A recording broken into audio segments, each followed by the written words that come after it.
And as usual with you, an educative session. I want to echo what the leader said earlier, Mr. Speaker, and what you added.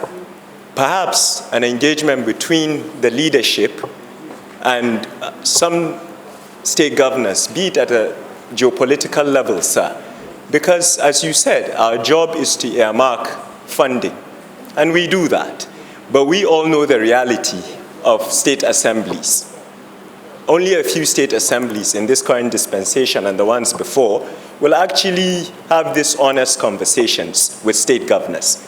So despite the fact that there's separation of powers, perhaps not as a house as a whole, but you, the speaker, and the leadership could engage the state governors, because Nigerians out there, Mr. Speaker, look at us and blame us for an educational crisis at the primary level.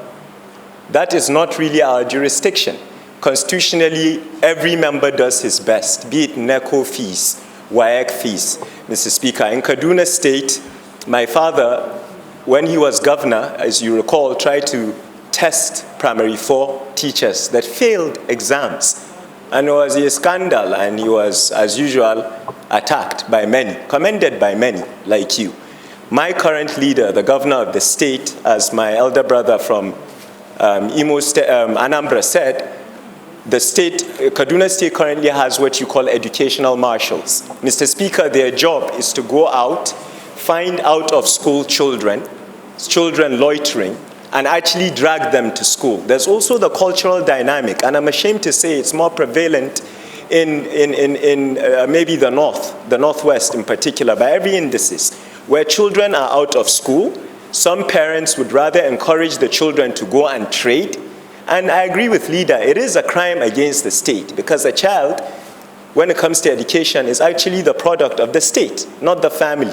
So, Mr. Speaker, please, the governors are key in this.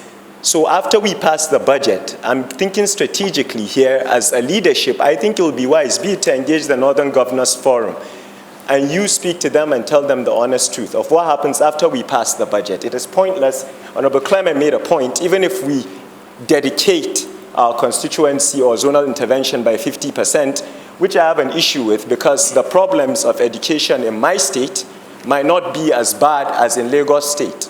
So it's not a one-cap-fits-all here. But finally, Mr. Speaker, I stand with Honorable Akala as a young parliamentarian. We try to unite and form a bloc. This is an excellent motion, and I thank you once again for this opportunity and this great session. Thank you very much, sir. Thank you. As young parliamentarian, are you